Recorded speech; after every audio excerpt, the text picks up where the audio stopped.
Good evening, everybody. I just had a remarkable meeting with a team from the USS Mercy. They just arrived here at what we refer to as the State Operations Center, where I'm currently filming this Facebook Live. The team is not only assembled here, they've assembled the USS Mercy. It's on its way to Los Angeles and will be arriving this Friday. And as early as this weekend, it will be available to pick up individuals that we deem prioritized and appropriate to be taken care of and supported on that ship. I just got to say, it's a reminder when you meet these young men, women, how extraordinarily blessed we are, the U.S. Navy and those that are working to get the USS Mercy here into California. Have done a remarkable job to turn it around in a very short period of time. 1,100 crew on that ship, and we're now in the process of determining exactly which type of decompression strategies that we will work. And what I mean by that is to decompress the rest of the system by providing support on board that ship so that we can ultimately advance our protocols and procedures to get people in more appropriate care and more appropriate settings. And so that's the purpose of the conversation we just had and the conversations that are occurring quite literally in real time behind me. But we're very, very enthusiastic that that ship will be coming to port as early as this Friday.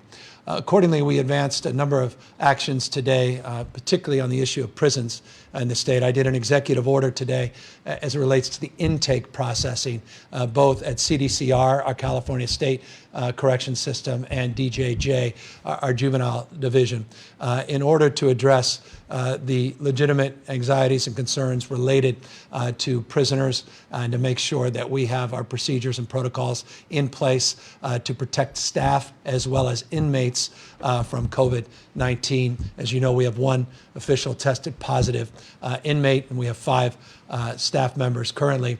We are going to restrict the intake process in the system, and we are putting together new protocols and procedures throughout that system, 35 prisons, to make sure that we are isolating people. We're not mixing our prison populations as we tend to do with transfers and the like on a typical basis. So the executive order reinforced the guidelines and procedures and protocols that we're now advancing both for DJJ and CDCR.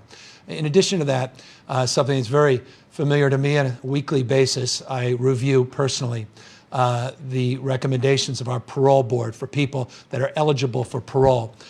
In each and every circumstance, when people are made eligible, they go through a very formal process of interviews and reviews that's done in person. Because of the nature of this virus, the nature of this moment, we're going to be changing the procedures and protocols. And in the executive order, we lay out a strategy to begin the process of doing video conferences. This would be a temporary advancement, but under the circumstances in terms of our isolation strategies in order to continue the processing of people that are eligible for parole and the encouragement to make sure that that process happens at the scale it's been happening in the past. We think it's appropriate to move forward with those teleconferences, and that executive order lays out strategies to do just that. And so those orders will be in effect. They are in effect immediately, and the protocols and procedures are in effect in real time. And we'll talk more about that in the coming days as we look not just to the state prison population, but the county jail population as well. In addition to that, we had a remarkable day of conversations with our Army Corps of Engineers. They are now stationed just right outside our SOC here at the Emergency Operation Centers. We have 3 divisions throughout the state of California. They've been working with our state leadership, National Guard, others within our respective organizations to cite through a survey process the appropriate locations for potential support of our Army Corps. In addition to sites that we have identified through our federal medical program that we announced yesterday, and the fact that we have 2 sites coming up, one in Riverside and Santa Clara. We're looking at additional sites and ways that the Army Corps can complement the work to get those sites fully operational. And so that's convention facilities, that's facilities large and small up and down the state, fairgrounds and the like. But we went through more detailed protocols and sharing expectations so that we can lay out exactly our expectations moving forward. The Army Corps of Engineers moves quickly, and we're very enthusiastic that partnership has really taken shape over the course of the last week and been advanced over the course of the last few hours in more meaningful ways. In addition to that, we had wonderful news that Sir Richard Branson of Virgin, now partnering as Tim Cook did, and Elon Musk at Tesla and SpaceX. Just another individual that stepped up. Virgin is stepping up, bringing a 747 into the Bay Area, into Oakland. And we worked on logistics related to that for a significant enhancement of personal protective gear. We'll have more details on that in the next day or two. Just another point of emphasis, another example and indication of people that are stepping up in heroic ways, bringing that from Asia into the Bay Area to help support our efforts and to help support one of our largest hospital systems, Kaiser, in that process. We had the tragic loss of a young life, a teenager in Lancaster, California, which underscores the enormity of the challenge in front of us, this health crisis, and how it can impact anybody and everybody. And I know it's sobering when you read the headlines. Some of the headlines said a child, but to be more precise, a teenager lost their lives. And we are doing the investigation, trying to understand more about exactly what occurred, but COVID-related tragic loss of life.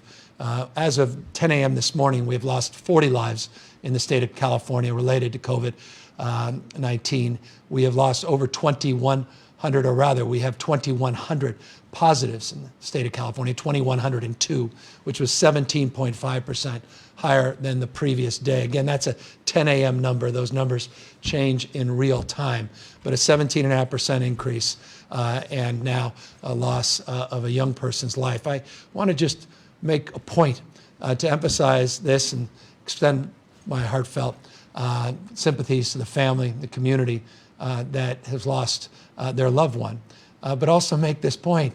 Young people can and will be impacted by this virus. In fact, young people disproportionately are the ones testing positive in the state of California. 50% of the 2,102 individuals that have tested positive, 50% are between the age of 18 and 49. I'll repeat that. Half of those that have tested positive to date in the state of California are 18 to 49 years old. This disease impacts everybody. The question is the acuity and the hospitalization rate that, yes, does skew on the side of older populations. But with this tragic now death, it is a reminder to everybody to take this seriously. It's a health crisis. It needs to be met first and foremost head on as such. And that's why it is incumbent upon all Californians to continue to take our stay-at-home order seriously, to continue to do the kind of social distancing that common sense dictates, and to heed the warnings we advanced yesterday to stay out of settings like beaches and parks where you're coming into close contact with others. Practice social distancing. And we had to step up our enforcement yesterday as it relates to shutting down those parking facilities as a consequence to reinforce and remind people of the seriousness of the moment. But what more evidence do you need of the loss of a young person's life? And so I just cannot impress upon the young people out there more the seriousness of this moment and how critical they are to ultimately getting us on the other side by practicing that social distancing that we all are accustomed to hearing, but not in every case advancing individually. By the way, for those that are curious, 26% of individuals 50 to 64 are represented in the 2,102 individuals that have been tested positive. 23% of all the other cases are represented in individuals north of 65 years old. The hospitalization rates tend to skew higher in those cohorts, but the number of positives, again, remains half, 18 to 49. So broad strokes, that's been most of the day as it relates to operationalizing a lot of the work that we've been talking about in the last number of days. Had a number of conversations with governors across the country about protocols and procedures to better work collaboratively on procurement strategies. We actually are lining up and linking together our procurement teams with other states to make sure that we're not competing with one another, and we're making sure we are price conscious and dealing with the issue of price gouging, comparing best practices with state attorney generals, not just the work that the federal government's doing, William Barr and others that we were pleased to hear announced yesterday. So those are good conversations, and those conversations we hope will be made real in terms of organizing in a more deliberative and strategic way the procurement of the hundreds of millions of individual items that we need to procure in shields and gloves and gowns and coveralls and face masks and swabs and the like. We have testing numbers. The testing has significantly increased across this country, but also in the state of California. Tomorrow we'll be laying out the new numbers that we have received that will show a significant jump in the numbers we've made public as we brought together all of these one-off collection sites and all of the hospitals, research universities that are participating, as well as the private labs. And we'll have a new process to collect those numbers in real time to bring to light, I think, more comforting numbers on this scale. The testing is still not close to where we need to be. We still need more swabs. We still need more reagents, these RNA extraction kits, but we are seeing higher throughput, and we're seeing new technologies coming to bear. We're testing, working with the FDA, Trump administration, to get on the market. One, I was meeting with folks today that have a 45-minute test, because the issue now is not just swabs and RNA extraction and reagents. It's about turning around the tests, which are in some cases taking days and days and days. Some cases, as many as 7, 8, 9 days. And so we're going to have to address the timeliness of the diagnostic and the test results as well. Again, you constantly have to iterate in this space as we moved from just public labs to those commercial Quest and LabCorp, now to needing specimen samples, swabs, and the media associated with that, to now making sure we turn around these tests in a much quicker time. But more on that tomorrow. We also, in closing, have done a lot on the ventilator side of things. I mentioned yesterday the heroic work of Elon Musk, who came through on his promise to deliver over 1,000 ventilators, and that was announced yesterday.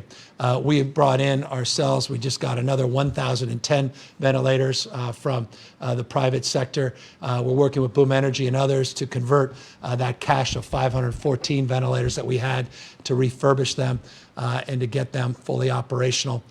We have received from the federal government no direct ventilators from the national stockpile. Los Angeles County did receive 170. They have a unique relationship to the national stockpile, but that's all we received within the state of California proper.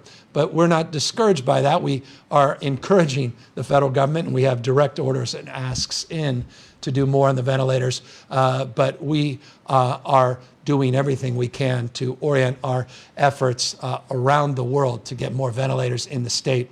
About 3,000 we've been able to bring online. A community college system, I was talking to the head of the community college system, which are also been heroic in this. They provided, just as one example, 60 ventilators, and they're also keeping, by the way, all of us safe, because let's remember, the community college system is the backbone of our training in the state of California.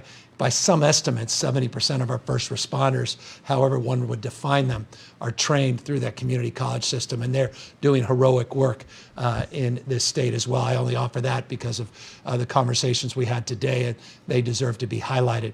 Protocols continue to make sure that we have safe logistics and supply chain. We're working with our ag community. We're working with those that are warehousing our food, making sure those supermarket shelves are stocked. I know people are calling in, concerned not just about toilet paper, bread, and the like.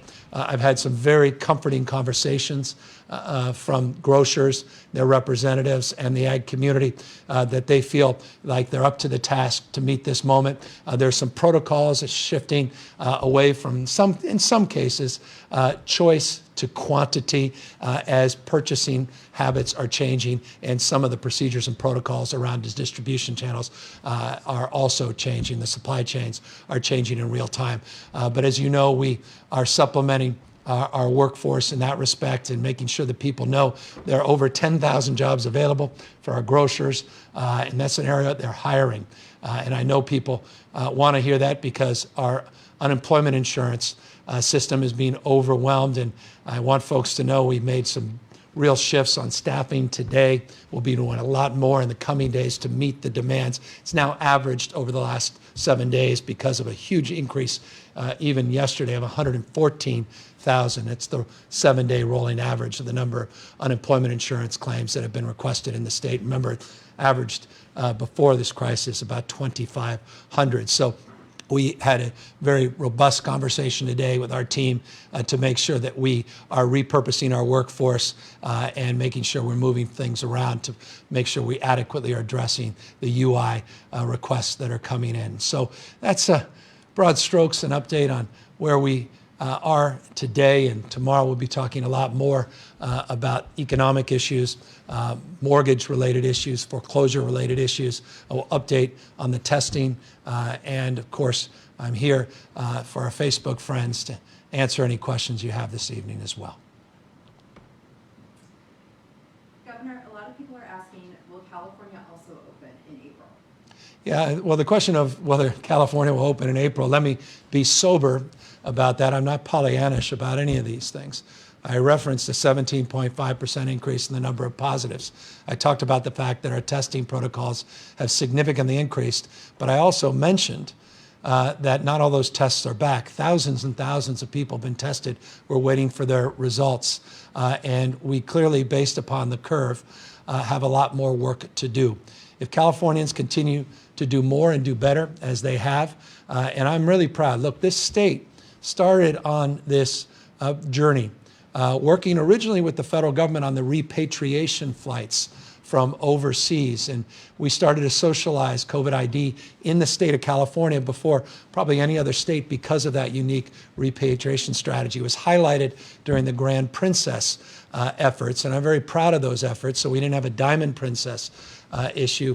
The Grand Princess, we were able to work as well to highlight this issue in the region. We went forward with those stay-at-home orders for our seniors earlier on in this process. And of course, California moved formally with the cities and regions leading first, and then as a state at scale with the stay-at-home orders. So we're trying to bend that curve, but we haven't bent it. And so the question is, early April, I think that would be misleading to represent, at least for California, that will be the case. I've said this very honestly and objectively based upon all the expertise and experts that are here assembled and those we contact and work with, that the next 6 to 8 weeks will be pivotal, and will be determinative in terms of being able to make adjustments and be able to sort of reset expectations. I said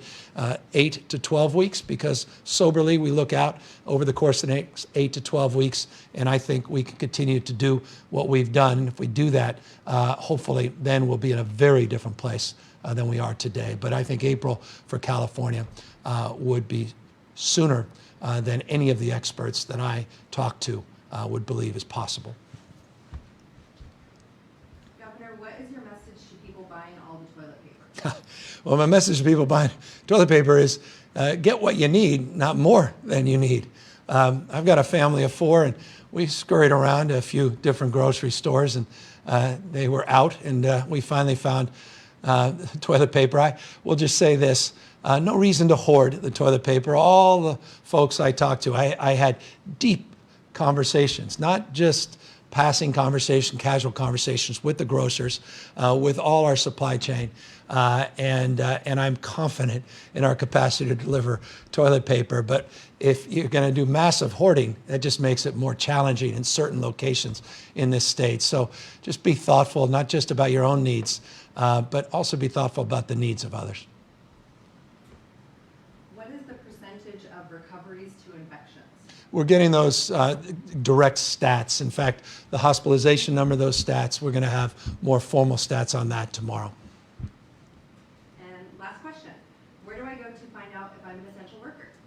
Well, we have a very detailed site, covid19.ca.gov, that lays out what is essential and non-essential.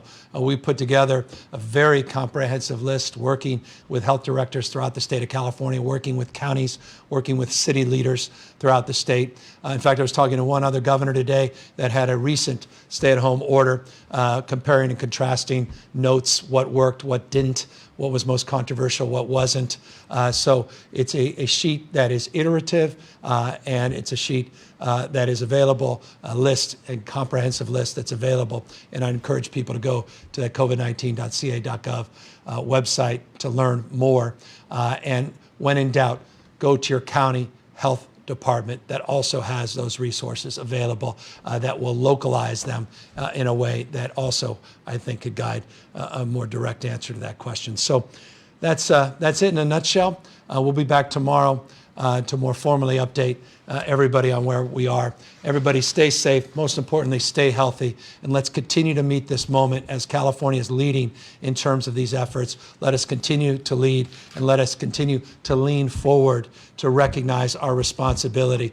Let us not have to once again announce that a teenager lost their lives because we didn't take this moment seriously. Let us take this moment seriously and soberly. Let's live our lives, but let's do it by being thoughtful about how we meet this moment. Take care, everybody.